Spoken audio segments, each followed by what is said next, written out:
Hello students, मैं लाली वर्मा आप सभी विद्यार्थियों का मैग्नेट ब्रेन्स हिंदी में बहुत बहुत स्वागत करती हूँ। साथ ही साथ आशा भी करती हूँ कि आप सभी स्वस्थ होंगे, खुश होंगे, प्रसन्नचित होकर अपने आप की पढ़ाई भी कर रहे होंगे और साथ ही खुद का ख्याल रख रहे होंगे। हमेशा की तरह फिर मैं कहूँगी कि स्वस्थ शरीर में ही स्वस्थ मस्तिष्क का वास होता है, इसलिए आपको हमें सभी सबको अपने अपने स्वास्थ्य का विशेष ध्यान रखना चाहिए ताकि हम अपने सभी कार्यों को बहुत अच्छे से कर सकें और जो भी परिणाम उसका मिलेगा, जो भी क्या अच्छा ही मिलेगा।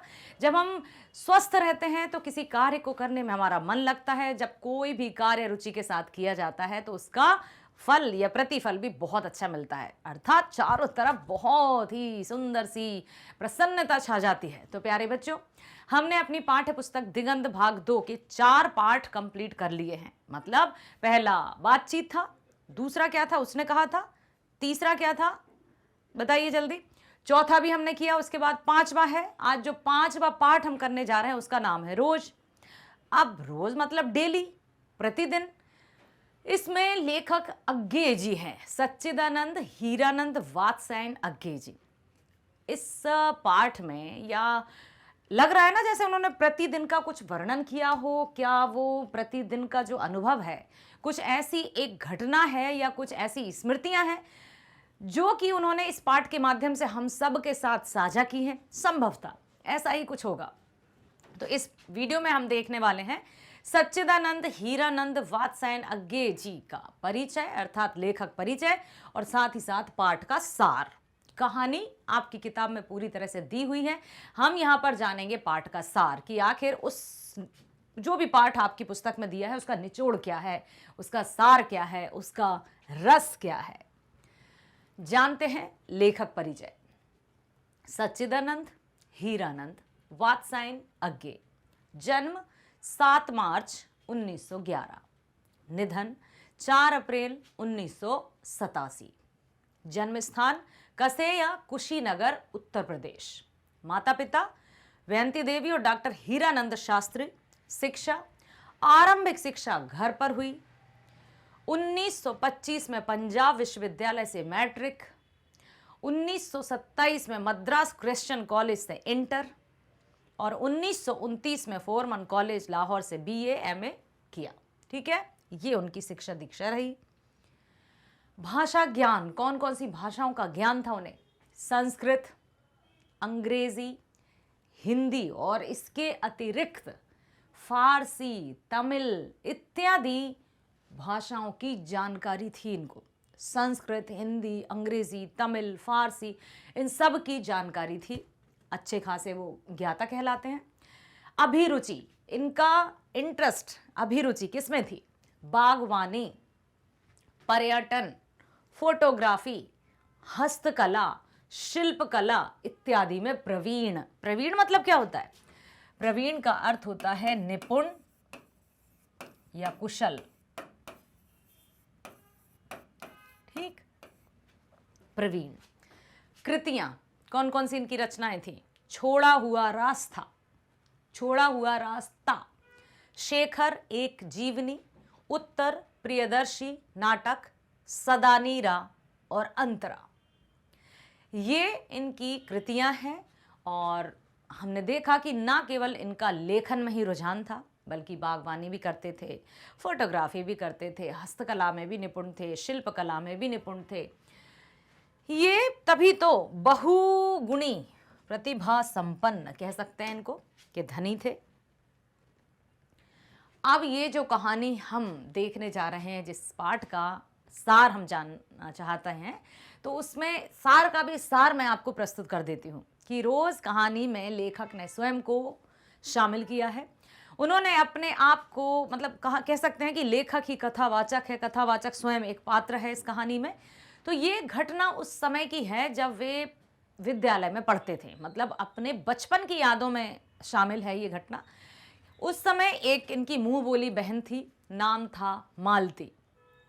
वो जो मालती थी स्वभाव से बहुत चंचल थी, बात बात पे झगड़ा, मतलब लड़ाई झगड़ा, अच्छी बुरी सारी बातें लेखक के साथ साझा करती थी, बहुत ही चंचल। और पढ़ाई में तो जैसे उसका मन ही नहीं लगता था। एकाग्रचित होकर पढ़ने को कोई ना बैठ दे बस पढ़ने को कोई ना कह दे कि पढ़ने को बैठ जाओ। तो वो कुछ ऐसी चंचल सी थी। तो लेखक की जो स्मृति थी उसके साथ बड़ी अच्छी थी कि भाई जो स्मृतियां थी कि ये चंचल है, ये स्वभाव से। कुछ वर्षों बाद जब उसका विवाह हो जाता है मालती का, तो लेखक उसके घर जाते हैं। उसको एक बेटा भी हो चुका है, उसके पति डॉक्टर हैं। और जब लेखक उसके घर में प्रवेश करते हैं तो बहुत ही बदला हुआ रूप मालती का देखकर लेखक आश्चर्यचकित हो जाते हैं। कैसा बदला हुआ रूप? कि वो जो हमेशा फुदकती रहती थी, वो जो कभी स्थिर नहीं रहती थी, वो जो हमेशा चंचल स्वभाव की थी, वो लेखक को इतने वर्षों बाद देखकर भी चहकी नहीं। कोई प्रसन्नता के भाव उसके चेहरे पर नहीं। लेखक उसके घर गए, बैठो, बच्चा अपने लगा हुआ है खेलने। पत्नी मतलब जो मालती थी वो अपनी पति की प्रतीक्षा में बस बैठी हुई है कि कब आएंगे ताकि जो भी भोजन पानी आदि कार्य कर सकें। पूरा जो उसका जीवन था या दिनचर्या थी वो पूरी तरह से मशीनीकरण उसके जीवन का हो चुका था, यांत्रिक। पूरी तरह से जो उसका जीवन था वो पति की दिनचर्या पर निर्भर था। पति कब उठेंगे, कब वो खाना खाएंगे, कब वो अपने अस्पताल जाएंगे, तो उन्हीं के रूटीन के अनुसार या उनकी जो दिनचर्या थी उसी के अनुसार उसने स्वयं को ढाल लिया था।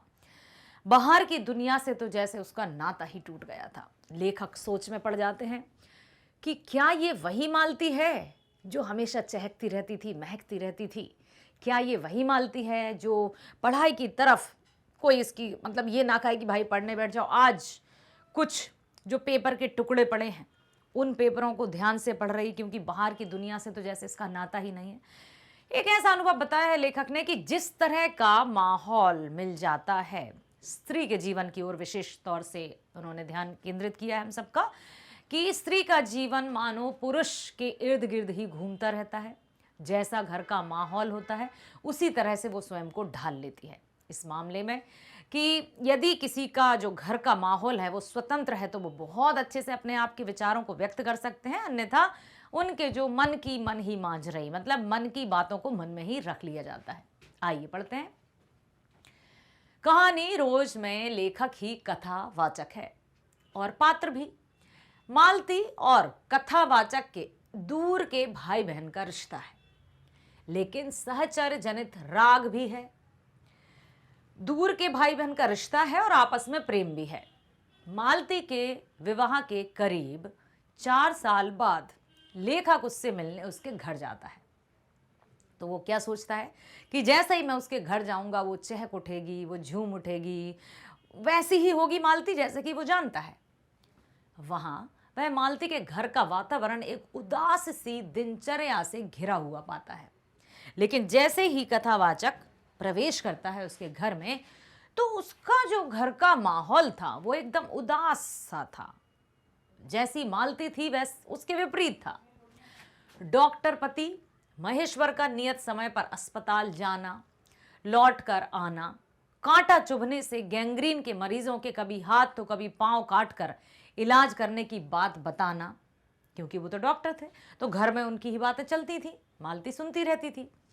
पुनः भोजन करके वापस जाना, मालती का पति के समय अनुसार सारे कार्यों को निर्धारित करना, मतलब जिस तरह का जो समय सारणी है वो मालती के पति की दिनचर्या पर निर्भर करती है, या पूरी तरह से उसकी जो घर की दिनचर्या है या घर का जो समय सारणी है वो पति की समय सारणी के अनुसार चलती है।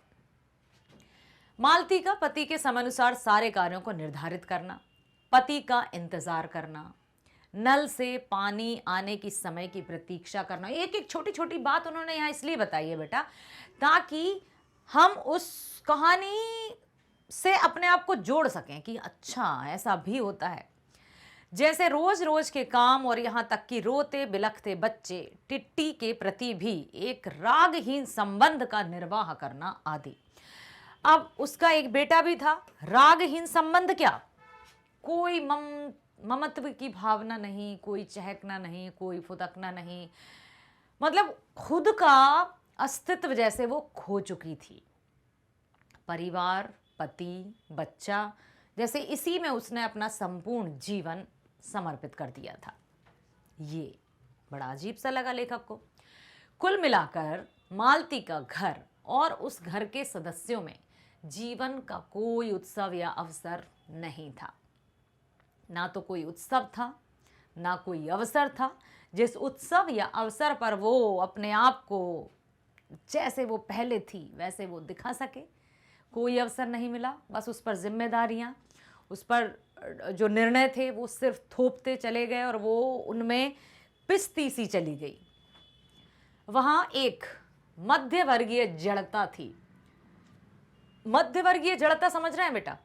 कि जिस तरह से नहीं कहा जाता है कि भाई पुरुष वर्चस्व जो समाज होता है कि घर में पुरुष की ही सत्ता चलेगी, पुरुष के अनुसार ही घर पूरी तरह से निर्धारित होगा, घर के सारे काम काज जो कुछ, तो वो उसी तरह का उसके घर का माहौल लगा जो किसी भी उद्देश्य की तरफ नहीं जाती थी। मालती के पति का पत्नी के प्रति, जीवन के सौंदर्य के प्रति, व्यक्तिगत अस्मिता के प्रति, संबंधों के प्रति व्यवहार रूटीन प्रकृति का है। मतलब पूरा का पूरा जो जैसा व्यवहार उसका अपने पत्नी के साथ है, अपने घर वालों के साथ है, अपने बच्चे के साथ है, अपने काम के साथ है, वो सब कुछ एक सा है। किसी के प्रति जैसे पत्नी के प्रति मोह या उसके प्रति प्रेम या बच्चे के प्रति बच्चे बन जाना या वत्सल जिसको कहते हैं, वात्सल्य रस जिसमें आता है, वो भी नहीं है। सब कुछ बोरिंग टाइप का, उबाऊ टाइप का, उदासीन टाइप का। ठीक है, तो लेखक को लगता है कि मालती जो कभी अल्हड़, चंचल और जिद्दी लड़की हुआ करती थी, लेखक के सहचर्य में प्रसन्न और खिली खिली रहती थी। विवाह के इतने कम अंतराल में ही एक मध्यवर्गीय पत्नी की तरह परिस्थितियों से समझौता कर चुकी है। तुरंत, मतलब जैसे हम किसी को जानते हैं और उससे कई वर्षों बाद यदि हम मिलते हैं और वो उसका जो स्वभाव है उसमें पूरी तरह से हम विपरीत पाते हैं उसको, स्वभाव को, तुरंत हम उन ख्यालों में खो जाते हैं कि ये कैसी थी, कैसा इसका स्वभाव था, क्या हो क्या गया है। सिर्फ 4 साल में ही वैवाहिक जीवन के सिर्फ 4 साल ही हुए हैं। उन 4 सालों में मध्यम वर्गीय पत्नी की तरह परिस्थितियों से समझौता कर बैठी, अपनी स्वयं की पहचान खो बैठी। ये ऐसा कैसे हुआ? वह 4 साल बाद मिलने आए, उसके इस मित्रवत भाई के प्रति भी कोई विशेष उत्साह नहीं दिखाती। कैसे हुआ ये? क्या हुआ? मतलब जो झूम उठती थी लेखक, और बताया ना बेटा कि बिल्कुल पूरी तरह से उनका जो भाई बहन का रिश्ता था दूर का, और साथ ही साथ दोनों में आपसी प्रेम भी बहुत था। लेकिन जब वो इतने वर्ष बाद उससे मिलने आया है तो कहीं कोई प्रेम नहीं, कहीं कोई सहचर्य नहीं, कुछ नहीं दिखाया उसके प्रति। ना खुशियां बताती है, ना दुख ही साझा करती है। लेखक भी स्तब्ध और निशब्द हो जाता है।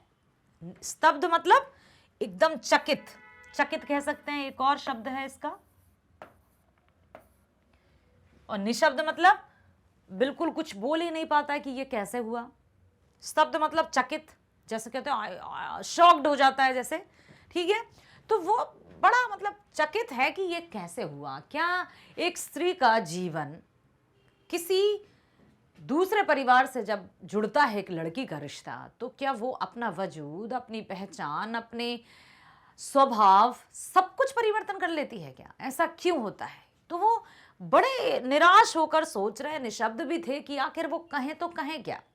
कुछ नहीं कह पा रहे थे। जिस प्रकार घड़ी यांत्रिक तरीके से अपना समय बताती चलती है, उसी तरह से मालती भी एक एक घंटे के साथ उस घर के ढर्रे को आगे बढ़ाती चलती है। जैसे बिल्कुल यांत्रिक जीवन हो गया था उसका, मशीनीकृत वो हो गई थी।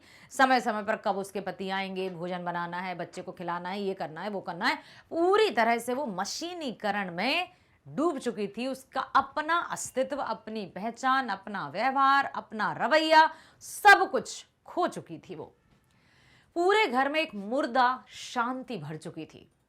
मुर्दा शांति क्यों कहा है? क्योंकि ना कोई हंसी, ना कोई ठिठोली, ना कोई प्रेम, ना कोई राग, ना कोई चंचलता, कुछ नहीं था। बस एकदम नहीं, किसी के घर में जाते ही अजीब सा लगता है कि यार हम कहाँ आ गए, और किसी के घर में जाते ही वाह क्या माहौल है, लग ही नहीं रहा कि हम पहली बार आपके घर आए, ऐसा लग रहा है जैसे हमेशा से हम आपको जानते हैं। ऐसा आपने सुना होगा ना बेटा, किसी को देख कर या किसी से जब हम प्रथम बार भी मिलते हैं, बातचीत करते हैं, तो किसी किसी से हम नहीं कहते आप तो बिल्कुल ऐसे लग रहे हैं जैसे हम पहली बार मिल ही नहीं रहे हैं, जाने पहचाने से लग रहे हैं, आपको देखकर ऐसा लग रहा है कि पहली बार नहीं मिले। और किसी को बहुत वर्षों से जानने के बाद भी लगता है यार निकल लो यहाँ से, इनसे तो बात ही नहीं करनी। ऐसा होता है या नहीं? तो लेखक यही देख रहे हैं, पूरी तरह से अवलोकन कर रहे हैं कि आखिर वो लड़की जो चंचला हुआ करती थी, नटखट हुआ करती थी, वो एकदम इस माहौल में कैसे ढली, आखिर क्या है ये। यह कहानी अखबार के एक टुकड़े के प्रति मालती की जिज्ञासा को देखकर पुरुषवादी समाज व्यवस्था में मध्य वर्गीय स्त्री की नियति का विमर्श बड़े सटीक ढंग से सामने रख देती है। अब समझ में आया? यहां लिखा है पुरुषवादी समाज, अर्थात समाज में पुरुष ने अपनी सत्ता जमा ली, स्त्री को घर की चार दीवारी में कैद कर लिया और हर कार्य हर निर्णय पुरुष ही लेगा और स्त्री चुपचाप उसको मानती रहेगी। ठीक वैसा साक्षात माहौल यहां पर लेखक देख रहे हैं, चकित हो रहे हैं, निशब्द हो रहे हैं कि आखिर ये क्या है। वो चहकती हुई सी, फुदक सी हुई सी चिड़िया आज बिल्कुल सुनसान सी कैसे हो गई? क्या क्या है ये सब?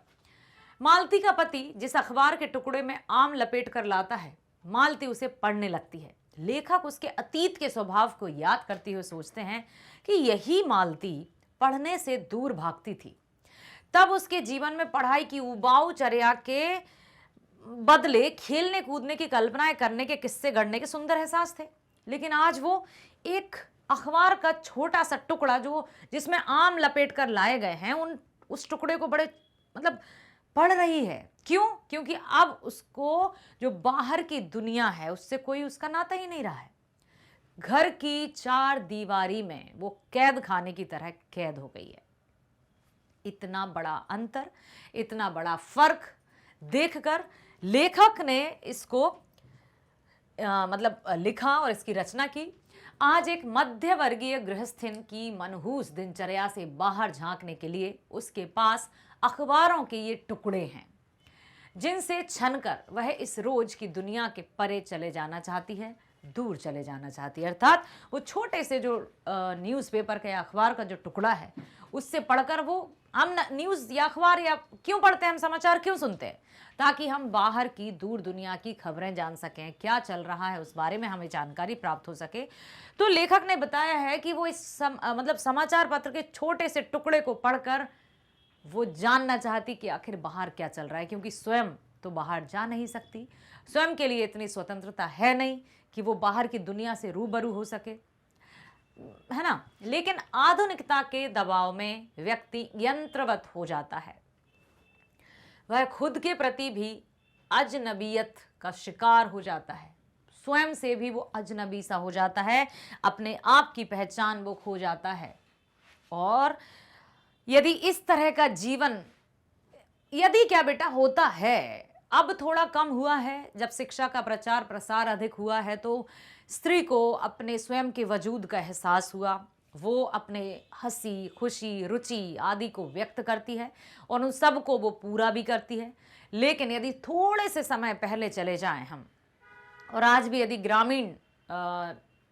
ग्रामीणों या ग्रामीण क्षेत्र या ग्रामीण जीवन की हम बात करें तो आज भी वही है, पुरुष वर्चस्व समाज है, पुरुष की सत्ता है, महिला केवल घर और गृहस्थी अर्थात घर के चार दीवारी में कैद होकर रह गई है। अपनी पहचान, अपनी अस्मिता, अपनी रुचियों को जैसे उसने स्वयं रोंद डाला।